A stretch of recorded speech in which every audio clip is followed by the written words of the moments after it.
Hello, everybody. Welcome into GSMC's Down by Contact Sports Podcast. I am your host, Jeremy Lapidus. Today is Friday, April 4th now. We have a lot to get into today. Every Friday, we're going to do our MLB power rankings, but massive contract extensions for quarterbacks and tight ends in the NFL. Trey Hendrickson, updates with him and the Bengals, as well as the Final Four preview. The women's Final Four has already kicked off with Texas taking on South Carolina starting about an hour ago. But the men's Final Four is tomorrow, and the women's Final Four is tonight. We're going to talk about that, as well as the women's championship game that's on Sunday. And then we're going to take a look at Alex Ovechkin. The great chase is on. Just 3 more goals to go. We'll talk about where he might break it, what makes the most sense, if he can do it at home, and much more. But before we get into any of that, remember, if you would like to be an even bigger part of the show than you already are, all you need to do is go to gsmcpodcast.net. Or if you're on YouTube, you can use that super chat feature. If you do either of those two things, a message should pop up on the bottom of the screen for you, me, and everybody else around the world to see.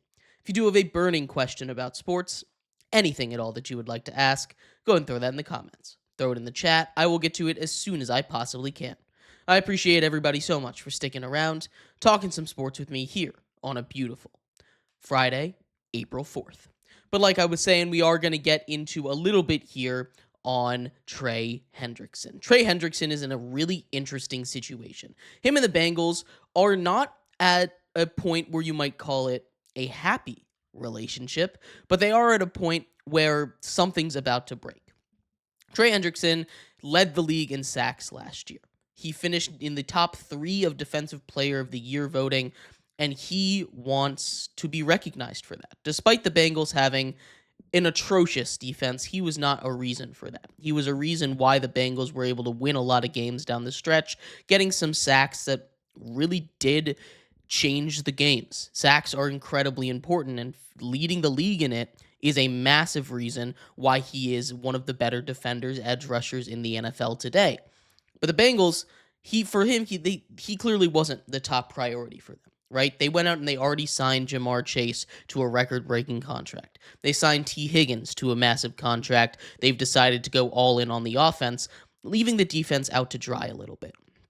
And this, in a vacuum, isn't necessarily the worst thing in the world, right? We've talked a little bit about how the Chase and Higgins contract, while also paying Burrow, is kind of an unprecedented amount of money to put towards the offense, but it's not necessarily a bad decision. Right? There's plenty of other things that they could have spent their money on, or they could have taken risks on. Why not keep some top 10 wide receivers in your building when you've got the chance, right? But now you also need to be able to go over and fix the other side of the ball, the one that was the biggest issue last season, the one that was giving up a top 10 worst of all time points per game, at least at some point in that season.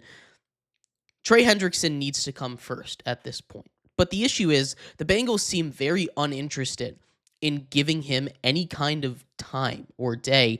At the owners' meetings earlier this week, the president was asked a little bit about the situation with Trey Hendrickson, and she said he needs to be happy with certain numbers. He's obviously a great person, someone that we really love and respect, but he's not saying yes to the numbers that he's worth. He's asking for too much in so many words, is basically what they said. They said he's asking for too much money.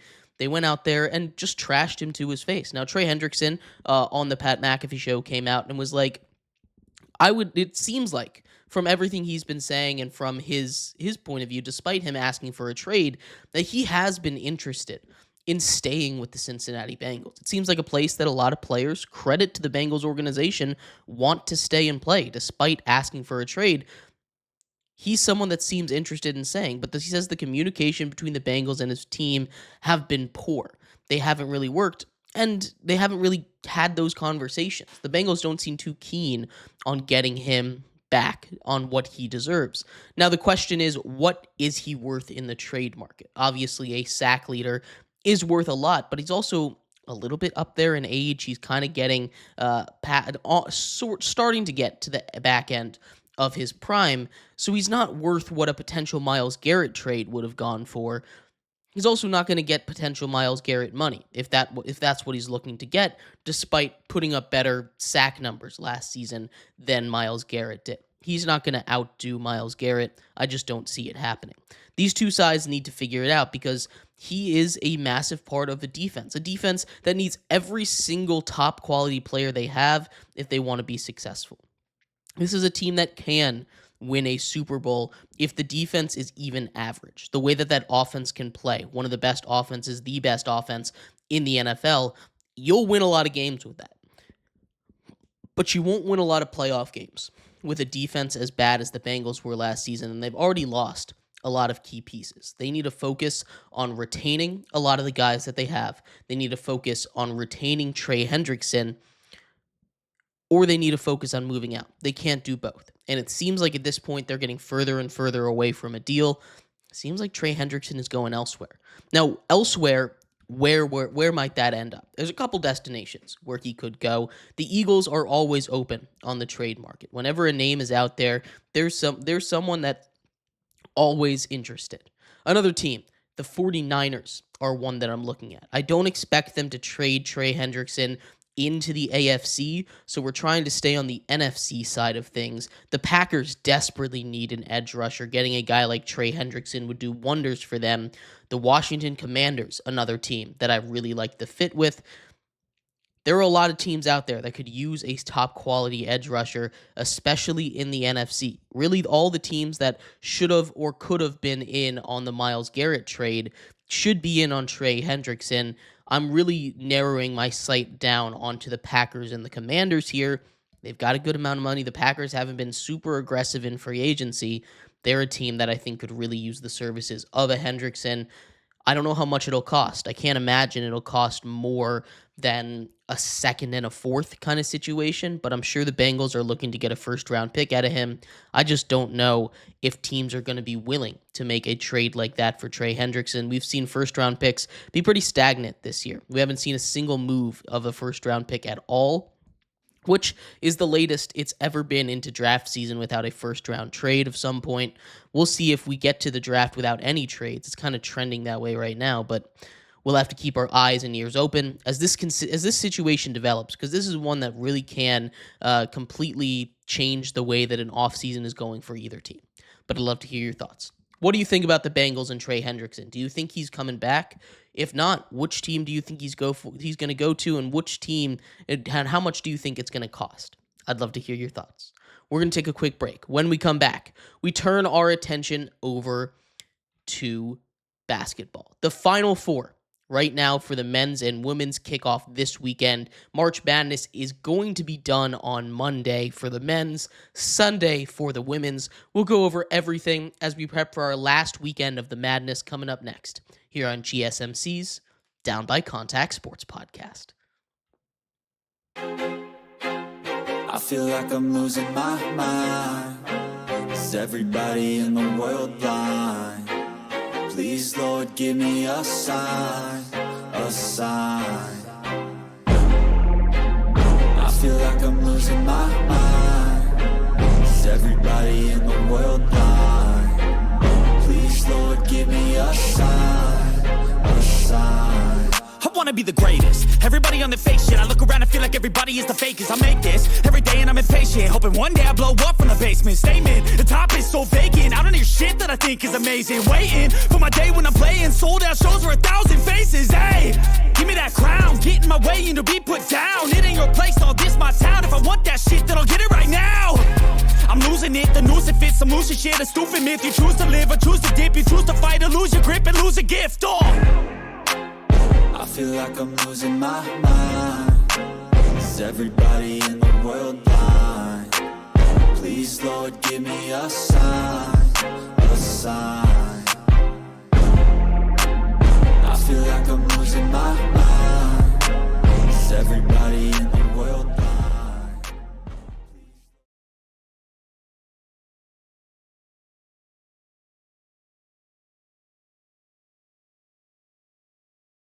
Welcome back to GSMC's Down by Contact Sports Podcast. I am your host, Jeremy Lapidus. Today is Friday, April 4th, if you were just tuning in. We just finished going over Trey Hendrickson and his situation with the Cincinnati Bengals. In this segment, we turn our attention to the Final Four, both men's and women's. The women's has already kicked off with Texas taking on South Carolina right now. In this segment, we'll preview each and every single one of those games, as well as going over potential championship previews. But before we do, remember, if you would like to be an even bigger part of the show than you already are, all you need to do is go to gsmcpodcast.net. Or if you're on YouTube, you can use that super chat feature. If you do either of those two things, a message should pop up on the bottom of the screen for you, me, and everybody else around the world to see. If you do have a burning question about sports, anything at all that you would like to ask, go ahead and throw that in the comments. Throw it in the chat. I will get to it as soon as I possibly can. I appreciate everybody so much for sticking around, talking some sports with me here on a beautiful Friday, April 4th. But like I was saying, we are going to get a little bit here into the Final Four. We're going to start off with the women's Final Four because it's already going on. The game that's already started, Texas versus South Carolina. South Carolina, of course, is looking for back-to-back national titles. They're looking for 3 national titles in the last 4 seasons on the women's side of the bracket. They have survived a couple of close calls this tournament just to get here. Of course, they were able to squeeze by Duke in the Elite Eight by just 4 points, a really quality Duke team. And then in the round before that, in the Sweet 16, South Carolina was able to escape from a quality Maryland team, a 4 seed there, by, again, just 4 points. So the last 2 rounds have been not the cleanest, but they've been tested for the first time in a while, and they've been tested more than they have in really any other in any of these last couple seasons this year. Their win streak of over a season and a half long got snapped, of course. Their home win streak, their conference win streak, all got snapped, as well as their road win streak, all of these things. It wasn't as magical or dynastic of a season as South Carolina and Dawn Staley has been for the last couple years, but this is still a really good South Carolina team. Of course, they still come in as a 1 seed. They still make the Final Four, and I still think that they're going to make it to the national championship game for a chance to defend their title, although this Texas team is very solid. I'm taking South Carolina in a tight one. Then we have the other side of the bracket, one that kicks off right after our show ends, UConn versus UCLA. Paige Beckers, of course, the young lady leading the UConn Huskies there. They are incredibly talented, right? This is an incredibly talented UConn team, one that's been able to get past a whole bunch of really elite teams, including a USC squad, granted, without Juju Watkins, but a USC squad that even without Juju Watkins made it all the way to the Elite Eight. Paige Beckers and this UConn team have been playing out of their mind right now. They're the only 2 seed they're the only seed that isn't a 1 seed in either the men's or the women's bracket this year, which is kind of crazy to see how it went. But they're running into an absolute wagon in UCLA. They've been the best team in the nation all regular season long. They got the number 1 overall seed for a very good reason. They have a team that is just complete and can play very good basketball together. They started off this season 24-0. They finish at 30-2 with their only losses this season coming to USC with Juju Watkins. And both of those games were pretty close. Now, of course, UConn, the team that just took care of this USC Trojan team, is going to give them a fight. But I like UCLA. They were my pick heading into the tournament, and I love the way that they've been playing. They haven't really had any close calls. You look at maybe their closest game against LSU in the last round, they still win pretty comfortably by 7 points. In the round before that, we're talking about a UCLA team that just dominates Ole Miss, wins by 14 points in that one. Again, you can go further back. In this tournament. They just continue to dominate, beating Richmond by 17 points in the round of 32.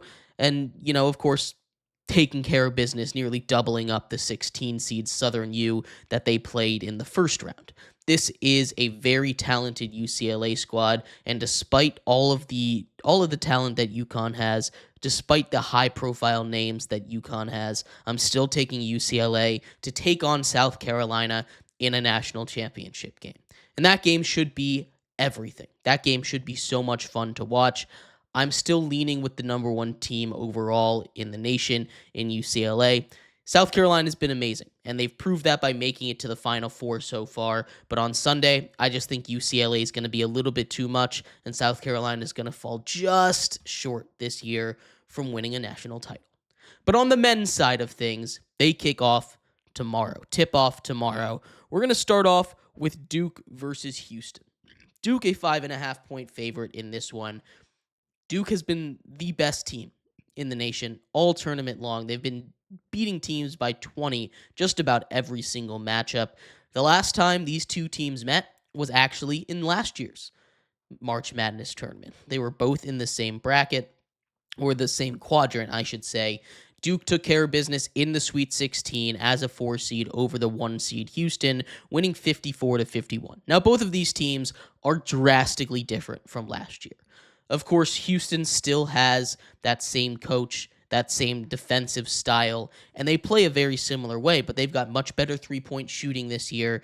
The talent there is a year older. They have more experience. This is a Houston team that's not the same, but this Duke team has completely transformed. Their big three now of Flagg, Knuppel, and Proctor, they're all new this year, right? This is a Duke team that last year was led by Jared McCain and Kyle Filipowski. No, those guys are both in the NBA now. They're not on this team. This team is huge. They've got Malik down there, another freshman, big guy as center. John Shires, his first ever appearance in the Final Four as a head coach. He made it there as a player, of course, but this is a very good Duke squad. Again, you want to look at the advanced numbers. Houston is the best defense in the league, in the country, but Duke's been playing like the best overall team right now, and I think that high-end talent of Flagg, Knuppel, Proctor, and Malik are just going to be a little bit too much for Houston to handle, and I think Duke's going to be able to take care of business, but you need to be careful, because if you let Houston get a lead at any point early on in this game, the way their defense plays, the way that they're able to just make shots in clutch moments, the way that their leadership is, they're experienced, they're going to be a really tough team, probably the toughest team to come back from any kind of major deficit.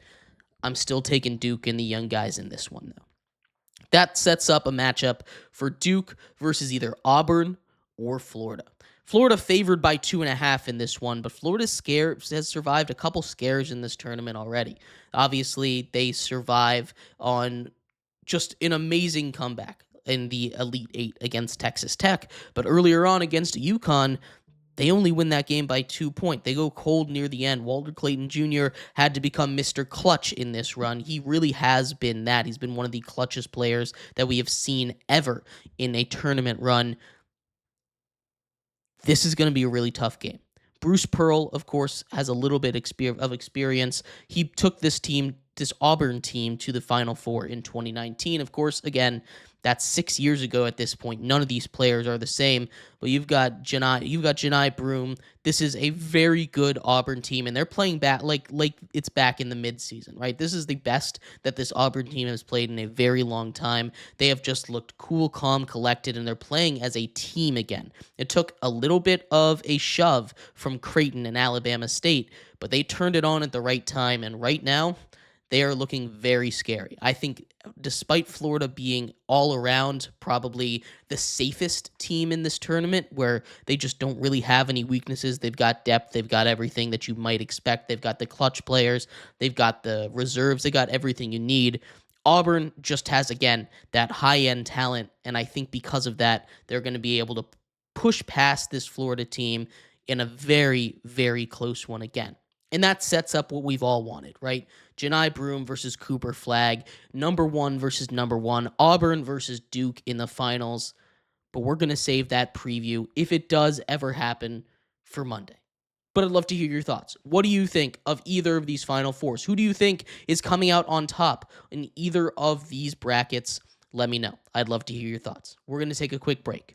When we come back, we turn our attention over to the MLB. 1 week into the MLB season, and we have our brand new MLB Power Rankings. That's coming up next for you here on GSMC's Down by Contact Sports Podcast.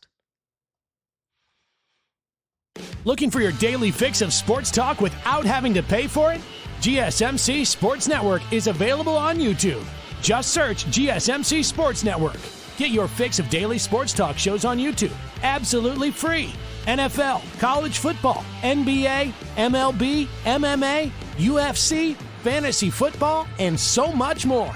GSMC Sports Network has shows running all day long, with new sports shows starting every 2 hours. Just like on your favorite cable sports channel, except GSMC Sports Network is absolutely free. Just search GSMC Sports Network on YouTube to catch one of your new favorite shows, like the GSMC College Football Podcast, Chip Shot Football Podcast, Hoops and Heels Women's Sports Podcast, GSMC Basketball Podcast, and so many more.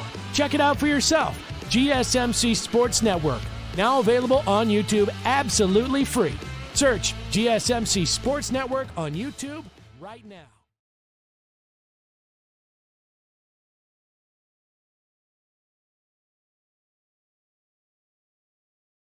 For the best and latest podcasts available anywhere, go to the podcast app on your cell phone and type in GSMC to access free content-rich podcasts on health and wellness, book reviews, sports, entertainment, relationships, social media, movies, technology, finance, and even weird news. Subscribe and download the GSMC Podcast Network's family of shows, available everywhere podcasts are found.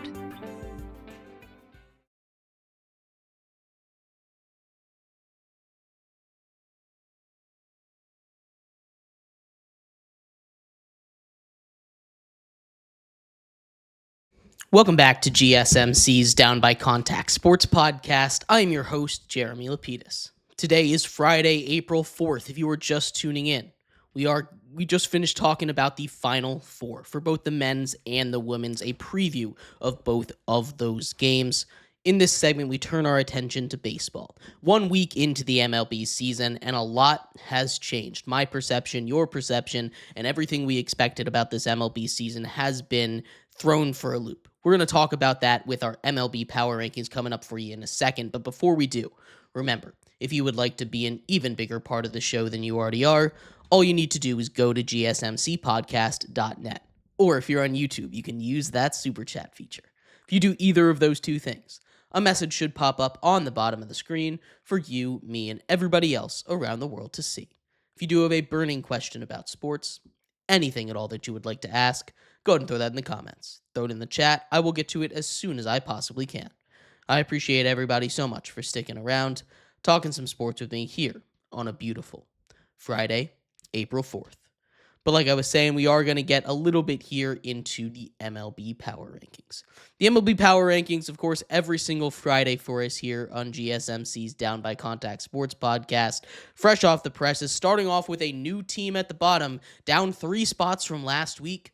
It's the Colorado Rockies. Now, we don't take too much stock in the preseason power rankings. Those, as we will see with some of the massive jumps and falls the teams have taken so far, the water will find its level. But minus 3 spots for the Rockies, they've just looked like the worst team in baseball. Their offense has not been able to hit, and their pitching just is not really up to snuff right now. Are they going to finish off the season as the worst team in baseball? Are they worse than the White Sox? It certainly looks like it right now. The White Sox shut out a team earlier. The Rockies have just not been able to do that. But the Rockies find themselves at the bottom after 1 week of baseball, down 3 spots to number 30. At number 29, though, we have those Chicago White Sox. They're up a spot. How about that? 2-4 so far on the season. This is a Chicago White Sox team that is not very good, but maybe is better than last year. At least they started off over 500 for the first time in at least a whole calendar year. It's been a very long time. Chicago White Sox at 29. At 28, our first kind of big fall is the Washington Nationals. They fall 5 spots. The starting pitching for this team has been phenomenal, at least on the front end of that unit. Mackenzie Gore throws out one of the best first opening day starts we have ever seen. The best since Bob Gibson. Putting up Bob Gibson-style numbers is crazy. Then you have Jake Irvin go out and throw a gem against the Phillies. You have all of these. You've Mitchell Parker come out and throw a gem against the Phillies. Then you get to the back end and you play the Blue Jays and nothing's going, right? You're now 1-5 right now. You are the sole team to put a crack into that Phillies armor so far, but a lot of it's been because of that bullpen. The bullpen has been atrocious for the Nationals, not to mention the lack of hitting. They've got a couple home runs, but aside from power, they've got really nothing. They can't hit with runners in scoring position. They just haven't really been able to get runners on base as consistently as you would like. And the Washington Nationals, until that bullpen is back, are just going to be down here at number 28. At 27, we have the A's. No city affiliation. They're playing in a small ballpark, and it's just not that good. They're down 3 spots to number 27 here. I like some of the offseason moves, and I like some of the players that they have. This is just a team that, as long as they play in that stadium, is just not going to be successful. The pitching is not good enough for a team like the A's to be a contender of any sort in Sacramento. At number 26, we've got the Pittsburgh Pirates. They're down 1 spot here. They are kind of what we expected of them, right? They're not great, but they're keeping it close with the Marlins, which I guess you can like. You got Paul Skeens, who's pitching amazing. Paul Skeens very good at baseball here, but this Pirates team just it isn't it this year. Speaking of the Marlins, they're right above them at 25. They're up 4 spots here. They walked off the Pirates 3 times in the first series. That is something that hasn't been done in a very, very long time, opening your season with 3 straight walk-offs. But the Miami Marlins, once they started facing, good teams again, they're not going to win. Maybe they can be the proud top of best of the worst kind of ranking. But for now, that's where they sit, up 4 spots to 25.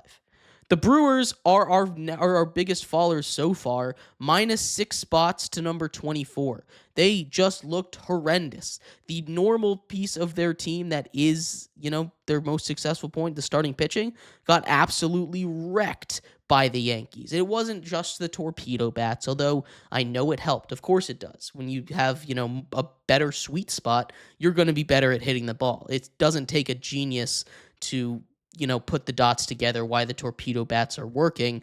But the Milwaukee Brewers got absolutely shellacked by the Yankees. That starting pitching just has not been good. They're down here at 24.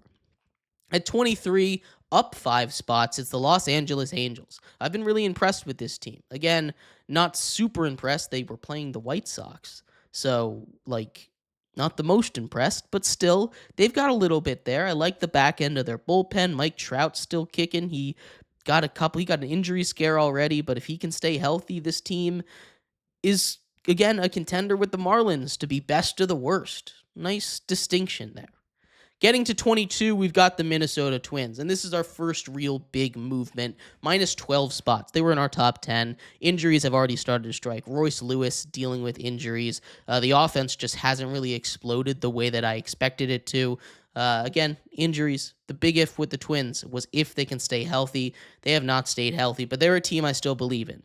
Their division is as open as it possibly can get. All 5 teams in a 5-way tie at 2-4, which is why we're just going to go on a little bit of a run of AL Central teams, because right ahead of the Twins, I've got the Kansas City Royals. They're down 9 spots to number 21.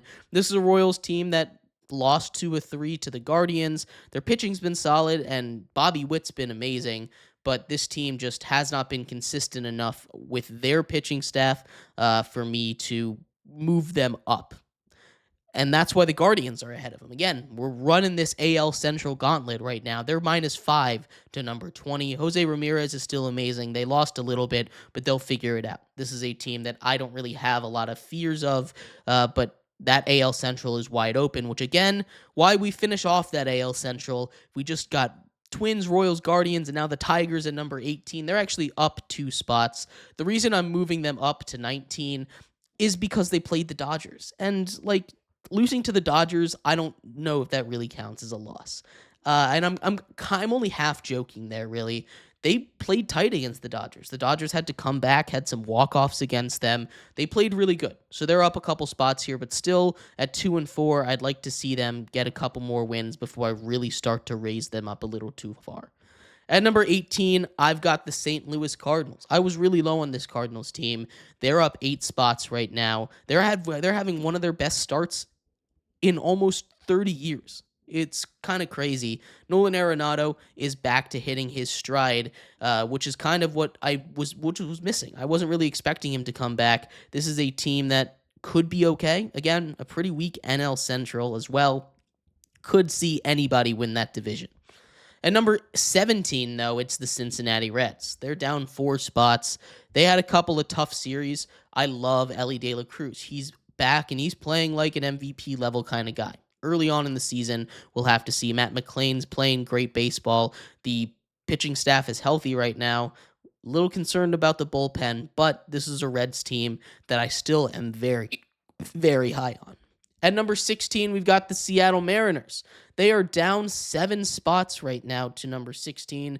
The concern, once again, the offense. The pitching staff's been great. They outdueled Tariq Skubal, but this is a Mariners team that desperately needed to make a big move offensively, and they just simply didn't do it. And because of that, they're going to be struggling to find their way to the playoffs this year. At number 15, I've got the Cubs. Kyle Tucker, the addition there, has been amazing. They're up 1 spot right now. I love this Cubs team. They're again going to be in that race for the NL Central. That's going to be a crowded one. Both Central divisions are as up for grabs as you possibly could imagine. Can't wait to see how those races get down the stretch of the season. Now a couple disappointing teams. The Astros are down 6 to number 14. The Houston Astros are a team that haven't really hit the ball yet, but I'm not counting them out. They've still got really good pitching. They still have Yordan Alvarez, and they still have Jose Altuve, and they still have World Series MVP Jeremy Pena, and they still have all of these names up and down the list that are just going to turn it on at some point. I'm not dropping them too far. They're down to number 6, or down to number 14, I should say. But a team I did drop pretty far, the Atlanta Braves, are right ahead of them. The only winless team left in the MLB, Jurickson Profar, suspended for 80 games and will miss the playoffs. Injuries, Sean Murphy, you're still dealing with injuries with him. This is a Braves team that thought they were out of the weeds with all the bad news. They thought they were going to start to get some of their guys back and be solid. Instead, I know they got swept by the Yankees, which, again, doesn't really count. So I'm willing to hold out a little more hope for this Braves team. I think they're very good still. They'll find a way to turn it around. At number 12, we've got the Toronto Blue Jays. Up 10 spots. They split with the Orioles, and then they sweep the Nats. The Nats don't really mean anything in a sweep right now, but splitting with the Orioles, despite dealing with some injuries, Vlad Guerrero's having a good year. Andres Jimenez. How about Andres Jimenez? He's having an excellent year offensively. Not someone that I expected to really have a big power surge early in the season, but he's for sure been that guy that they added to the lineup. I love the trade for Jimenez. I thought he was going to really help defensively, but offensively, he's done his thing, and it's really helped propel the Blue Jays up to the top half of the league. Ahead of them, I've got the O's. Again, they split with the Blue Jays there, but I like this Orioles team a little more. Adley Rutschman's been playing a little bit better. This is an Orioles team, plus 6 spots. I think they're going to be right back where they were last season. The Boston Red Sox are ahead of them, entering the top 10 at number 10. Down 3 spots for them. They were at 7 last week. Rafael Devers has had a nightmare beginning of the season. This is a team that will turn it around. They had a tough matchup against the Texas Rangers. I think this team's very good. They extended Crochet. I'm not worried about this team at all. They'll be just fine. At number 9, we have the New York Mets, another team that's kind of started off a little slow, but Juan Soto's figured it out. He's got a home run already. I'm a little concerned about the depth, but in the top 10 for now, the New York Mets sit. At number 8, we've got the Tampa Bay Rays. That stadium of theirs feels really good. It feels like it fits them. They're playing in a spring league stadium, a spring training stadium, so it's not quite a minor league park. It's a little bit different there. Curious how it goes when it comes to the summertime, but for now, the Rays playing good baseball. They're up 6 spots to number 8. Our first massive jump of the day as sees the San Francisco Giants climb to number 7. They're up 12 spots here. I'd underranked them a little bit. They play in a brutal division. They're still 4th place in that division, despite having one of their best starts in a long time for their franchise. The San Francisco Giants behind the Dodgers and the Padres, both undefeated, as well as the Diamondbacks, who are playing great baseball right now. They are a very dangerous team. they're starting to put it together. It's just going to be really tough because they are in a bloodbath of a division. The Texas Rangers up next to number 6, down 2 spots from last week. They started to put it together. They took care of business against the Red Sox. This is a team that I think is going to compete for the AL pennant this year. I really am a huge fan of the Rangers.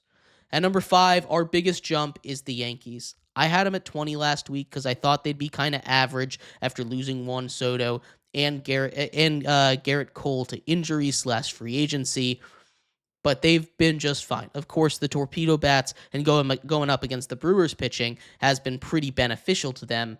But still, this is a Yankees team that has surprised me with how good they've been, how good Aaron Judge is. I don't think I should be surprised by that anymore, but I just consistently am. I seem to underrate him sometimes, I guess.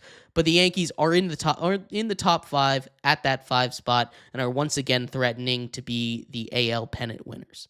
At number 4, though, now we get into an NL fest. The Arizona Diamondbacks fall 1 spot to number 4 here. This is a Diamondbacks team that, with the top 2, we saw them take care of business against the Yankees 2 out of 3 with their top 2 pitchers. Corbin Burnes and Zach Gallen is a deadly 1-2 punch. The offense is going to come alive soon. They've extended Ketel Marte. I love this Diamondbacks team, and they are firmly in the top 5.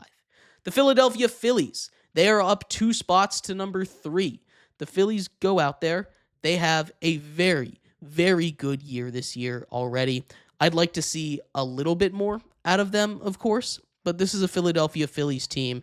Once that offense starts going, once you start to get healthy a little bit more, the pitching staff has been amazing. And I know they've played the Rockies and the Nats, but still a very good start to the season for the Philadelphia Phillies. At number 2, we've got the San Diego Padres, one of 2 undefeated teams, and they're not even first in their division. They're 7-0 right now. The vibes are high. They extended Jackson Merrill. I love this Padres team. The issue is, again, like the Giants, like the Diamondbacks, they are in the bloodbath division, the one with the Dodgers in it. The Padres still giving them a run for the money, though. And at number 1, who could have possibly seen this coming, guys? I know I didn't, but it's the Los Angeles Dodgers. 8-0, the hottest start after winning a World Series. They're on pace to win 162 games. They win games however they please. They're not trying that hard, it seems like. They can fall behind, and they just don't care. Shohei Ohtani, Mookie Betts, one of them will hit a walk-off home run. They just know what's going to happen. This is a Dodgers team that is phenomenal. They're playing great baseball, and honestly, I don't think they'll ever lose a game. That's maybe a little bit too much, but they are a real threat to shatter the record for most wins in a season, and I think the way they're playing, they're absolutely bound to do it. But let me know what your thoughts are. I'll run through the top 10 real quick. Red Sox at 10, Mets at 9, Rays at 8, Giants at 7, Rangers at 6, Yankees at 5, Diamondbacks at 4, Phillies at 3, Padres at 2, and the Dodgers at number 1. Let me know what your thoughts are for the first week of our MLB Power Rankings. Things will change. Water will find its level. There's 162 games. Try not to overreact too much. We'll find out next week. I'd love to hear your thoughts. We're going to take a quick break. When we come back, we turn our attention back to the NFL. 2 massive extensions to talk about with the Cardinals and the Raiders. We'll talk about that coming up next here on GSMC's Down by Contact Sports Podcast.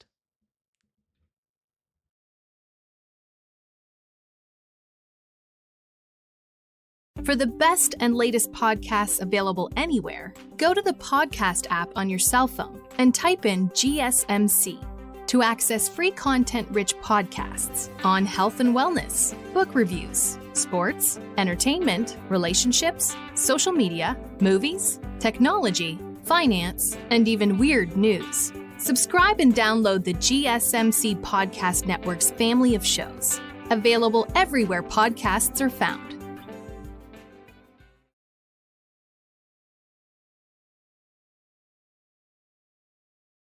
Looking for your daily fix of sports talk without having to pay for it? GSMC Sports Network is available on YouTube. Just search GSMC Sports Network. Get your fix of daily sports talk shows on YouTube, absolutely free. NFL, college football, NBA, MLB, MMA, UFC, fantasy football, and so much more. GSMC Sports Network has shows running all day long, with new sports shows starting every 2 hours. Just like on your favorite cable sports channel, except GSMC Sports Network is absolutely free. Just search GSMC Sports Network on YouTube to catch one of your new favorite shows, like the GSMC College Football Podcast, Chip Shot Football Podcast, Hoops and Heels Women's Sports Podcast, GSMC Basketball Podcast, and so many more. Check it out for yourself. GSMC Sports Network, now available on YouTube absolutely free. Search GSMC Sports Network on YouTube right now.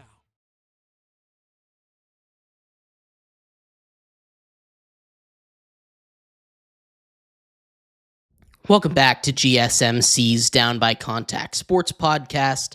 I am your host, Jeremy Lapidus. Today is Friday, March 4th, April 4th, if you were just tuning in. We just finished going over everything you need to know about the MLB and our MLB power rankings, as we do every single Friday. In this segment, we turn our attention back to the NFL.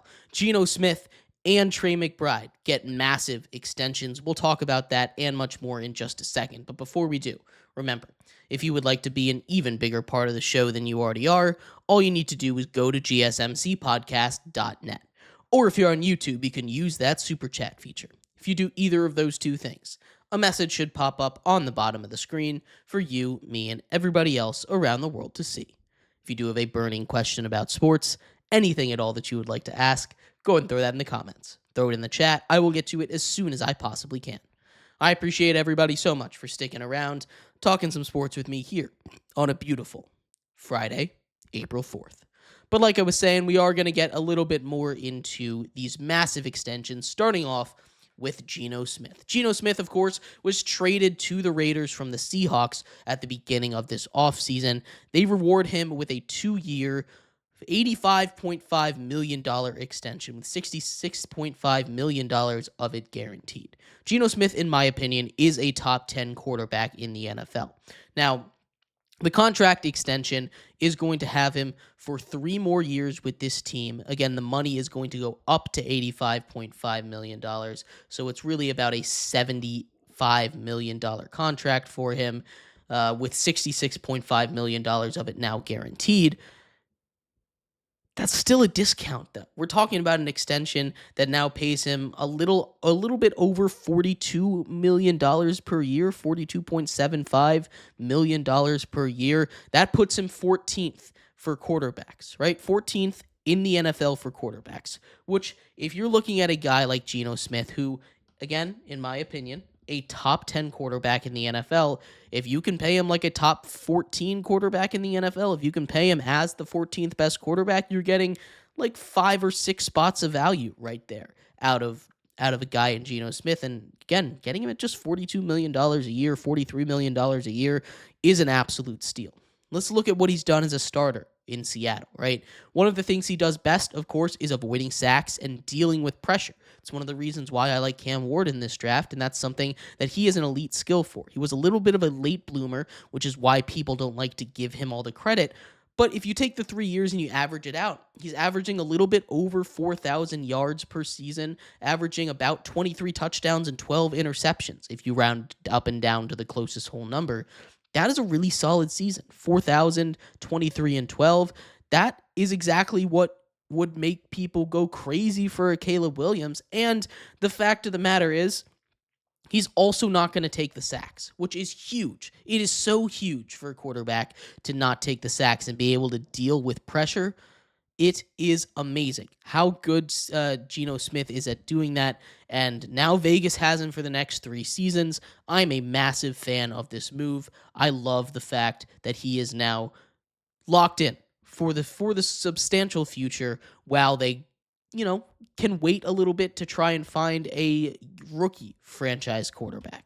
But he wasn't the only one that got paid. Another extension given out, this time from Arizona. The Cardinals reward Trey McBride. Trey McBride was their leading receiver last year. 111 receptions for 1,146 yards with 2 touchdowns. Both of them came near the end. He just could not sniff the end zone for some reason. But the largest tight end contract ever at 4 years, $76 million. That's $19 million per year. Trey McBride has really emerged as an elite tight end option. He is someone that is great. Now you have a guy locked in with Marvin Harrison Jr. You get one more weapon on the outside. You've already got the safety valve, and you've got a guy that could turn into a bona fide wide receiver 1. You get a really solid wide receiver 2 on the other end. That would do wonders for this offense, an offense that already has a pretty capable run game with James Conner, an okay offensive line, a really solid quarterback. Again, arguably top 10. I'd put him a little bit outside that top 10, the tier behind Geno Smith, or maybe the same tier as Geno Smith, somewhere in there. But this is a very, very big move for the Cardinals. I absolutely love it. Locking up your tight end. Tight ends are becoming more and more important. We've seen the offensive emergence of Brock Bowers, of Travis Kelce, of all these guys dating back really to Rob Gronkowski and Antonio Gates, Tony Gonzalez as well. Those guys, their era that really started the push towards more tight ends. And now we've seen how big tight ends can be in an offense, especially a guy like McBride that can put up 111 receptions for 1,150 yards and a couple touchdowns, which those touchdown numbers should and will go up as time goes on. These are massive contract extensions, and I love both of them. These are both guys that needed to be locked up for the long-term future. Make sure you have them so you know which direction you can take your team in. But overall, big fans of both of these contracts. I'd love to hear your thoughts on it, though. What do you think? Is it an overpay to pay Trey McBride like the best tight end in football? How close is he to being the best tight end in football? There's a real room for conversation there. Would you have paid Geno Smith that much despite him not playing for the Raiders? I'd love to hear your thoughts on any of those. We're going to take a quick break. When we come back, we turn our attention over to hockey. Alex Ovechkin, just 3 goals away from history. The great chase is on. We'll talk about where he might break the record, if he'll do it at home, and how this compares to Wayne Gretzky when he finished his career. We'll be right back here on GSMC's Down by Contact Sports Podcast.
Welcome back to GSMC's Down by Contact Sports Podcast. I am your host, Jeremy Lapidus. Today is Friday, April 4th, if you were just tuning in. We just finished going over the massive contract extensions given to Geno Smith and Trey McBride.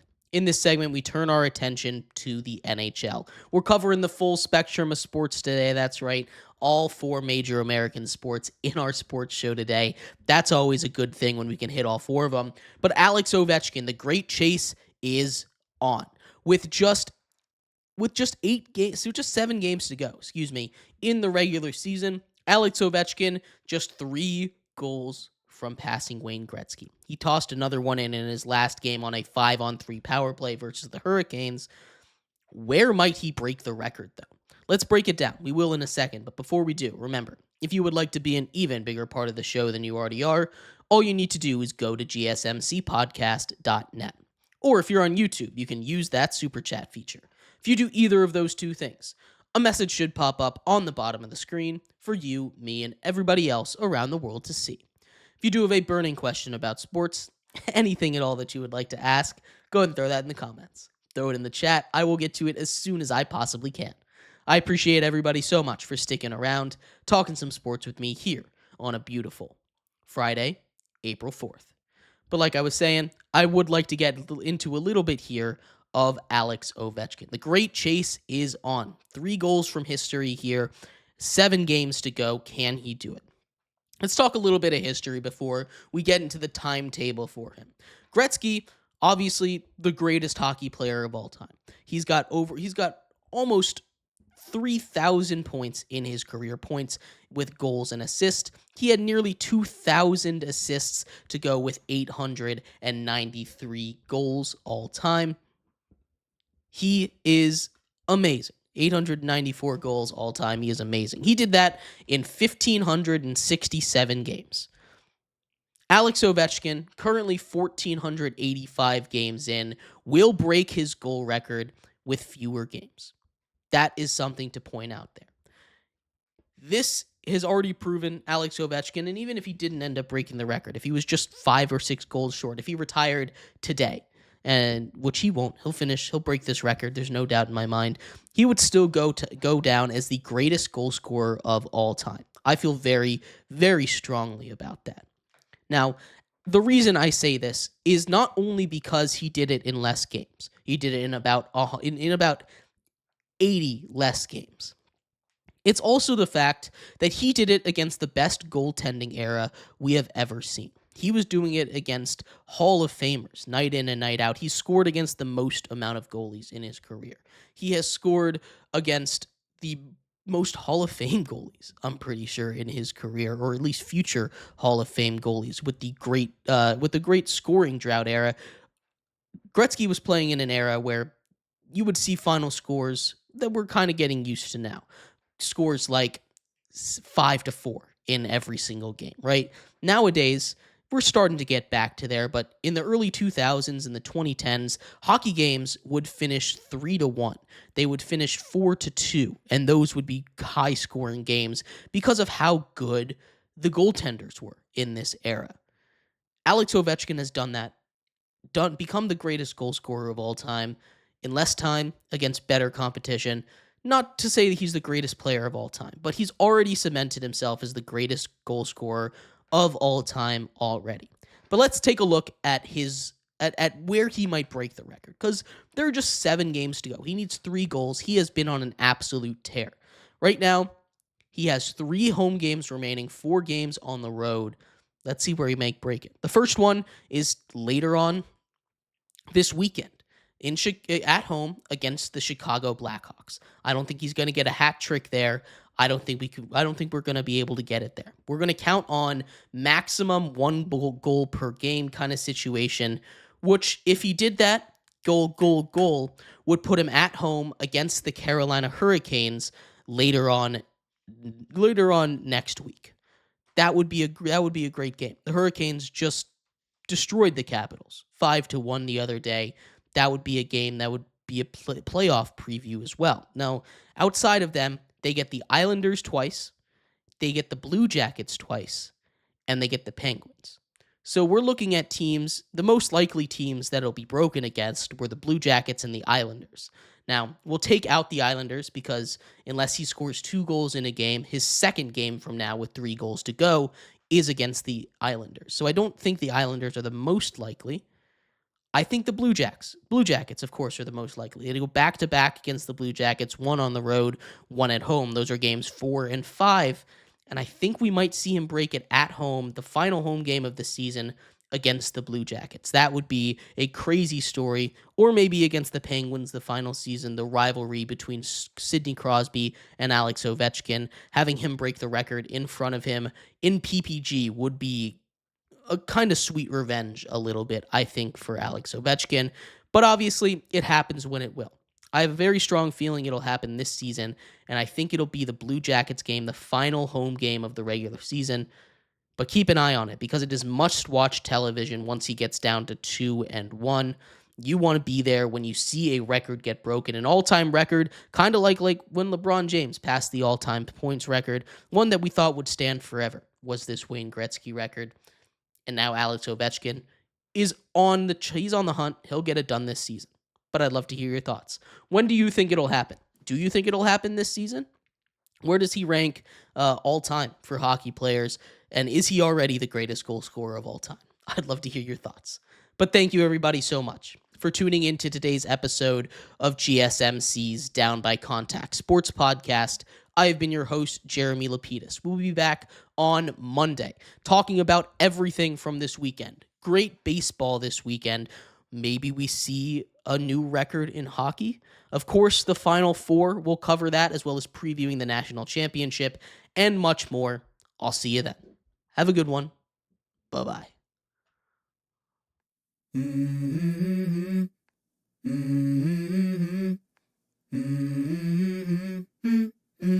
Let's go. I wake up to a little bit of drool on my pillow, feel like it's gonna be a bad day. Yeah, I'm tired of shit, and the coffee ain't hit yet, damn, ain't that great. I don't wanna go to